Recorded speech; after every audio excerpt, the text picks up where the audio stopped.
Bom, pessoal, no último vídeo a gente falou sobre Fat Array e a diferença do Object, que basicamente, para mim, a única coisa que muda é mais a legibilidade do código.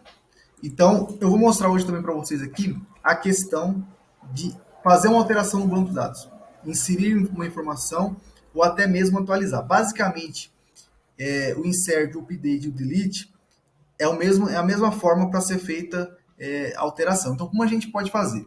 Aqui embaixo, vou manter esse código abaixo, porque aí a gente vai ter nossa alteração.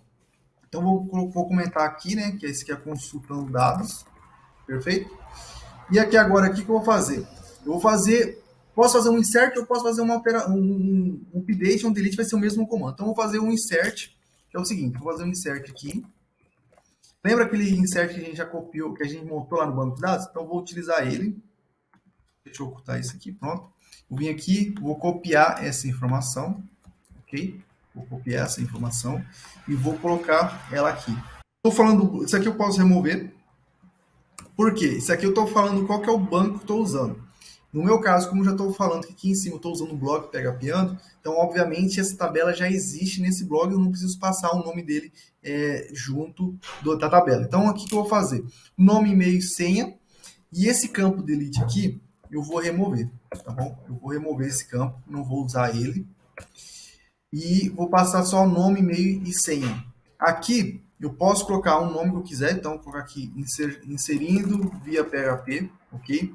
O e-mail aqui, eu vou colocar 4, só seguindo um e-mail diferente do que já existe. Depois eu vou forçar um erro só para dar uma olhada como que é o erro. E aqui tem um caso bem engraçado. Esse MD5, eu posso mantê-lo dessa forma. Por quê? Esse comando, basicamente, é o mesmo comando que eu estou executando no banco de dados. Então, o MD5, na hora que eu for inserir no banco de dados MySQL, ele vai entender que é uma senha. Porém, eu posso usar o MD5 do próprio PHP. Então, como seria o PHP aqui? Eu poderia vir aqui, ó, colocar 2 pontos aqui e colocar aqui MD5, tá bom? Que é um próprio valor, uma própria função do próprio PHP, que é que ele já está falando, né, para mim o que ele faz, que é uma função que calcula uma reg e uma string. Então, ele vai me retornar um valor convertido numa string igual aquele do banco de dados MySQL que a gente fez nos vídeos anteriores. Então, aqui eu posso passar, por exemplo, 123, que é uma senha, que vai funcionar. Então, eu posso usar dessa forma ou da outra. Um detalhe aqui, se vocês repararem, porque eu não usei esse tipo de concatenação na variável. Quando a gente trabalha com funções, não funciona muito legal essa concatenação. Esse aqui é só para variáveis. Então, quando utiliza-se função, é recomendado usar dessa forma, ok? Porque aí a gente já concatena esse dado. Uma boa prática talvez seria a gente remover esse cara daqui e criar aqui, por exemplo, uma variável chamada senha, e aí chamar essa variável aqui dentro. Então, eu poderia passar ela entre aspas, porque é uma string.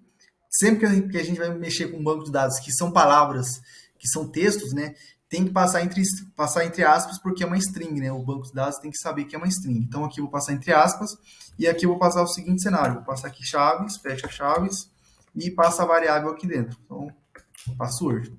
Então, dessa forma, fica ok. Eu vou remover essa data, porque eu não vou utilizar isso agora, e vou remover esse ponto e vírgula. Bom, feito isso, o nosso insert, que basicamente a gente fez o mesmo no banco de dados anteriormente, é o que a gente vai usar aqui. Então, o que eu vou fazer? Eu vou criar uma variável aqui também, só para armazenar o resultado, e eu vou executar o seguinte, db, o método vai ser o mesmo de consulta, então eu vou usar o mesmo método de consulta, então, insert, que esse método query aqui ele vai executar sempre uma ação no banco de dados, então, independente se é um select, se é um update, se é um delete, esse comando sempre vai existir, tá bom? Entende dessa forma. E aqui eu vou fazer a mesma coisa, lembra que eu fiz uma verificação aqui? Então, vou fazer aqui, if result ou, se não, vou colocar aqui um erro, então erro, insert, certo? E vou colocar aqui a mesma coisa, pegando o db, error. Perfeito? Opa, error. E aqui agora o que eu vou fazer? Eu vou pegar aqui, se não tiver nenhum erro, eu vou mostrar salvo com sucesso. Eu poderia muito bem aqui também retornar o último ID, né, que foi inserido. Ou seja, eu posso colocar aqui o seguinte cenário. Insert ID, que vai pegar o último ID gerado naquela tabela. Lembra que eu comentei na tabela, existe o campo ID, que é auto-incremental, que é um campo que é o banco de dados que cuida. Então, por a gente ter aquele campo lá, a gente consegue recuperar ele nessa variável, que é uma variável padrão também do nosso objeto DB. Então, ou seja, na hora que a gente inseriu esse dado aqui, se foi tudo salvo com sucesso, ele vai poder retornar para nós qual que foi o último ID que originou, né, aquela inserção. Ou seja, o próximo ID que vai ser gerado aqui agora vai ser o número 5. Então, aqui ele vai ter que retornar o número 5, ok? Então, vou salvar aqui e vou executar o nosso código. Então, vou vir aqui executar o nosso código. Aí, salvo com sucesso, ID 6. Ah, só um detalhe, porque está sendo 6 e não 5. O ID 5, numa tela anterior, num vídeo anterior, a gente deletou. 2 vídeos anteriores, na parte de banco de dados, a gente deletou o registro número 5. Então, por isso que o próximo foi 6. Porque o banco de dados ele já estava na contagem de número 5 e o próximo seria 6. Então, se a gente apagar o número o ID 6 agora, o próximo que a gente inserir, mesmo que o 6 não existe, ele vai para o número 7. Porque, como eu falei, o banco de dados ele vai incrementando, independente se você apagou ou não, ele vai manter o número incremental. Então, essa gestão, ele que cuida, então ele vai saber, entre aspas, qual que é o próximo número, mesmo sendo que tem números antigos que não existem mais, tá bom? Isso é só um detalhe. Então, nesse caso aqui, salvou com sucesso. A mesma coisa seria para o update. A única diferença é que o update, quando a gente faz uma atualização ou um delete, esse variável insert ID não existe, porque não está sendo uma nova inserção. O valor já existia em algum momento, só está sendo atualizado ou deletado.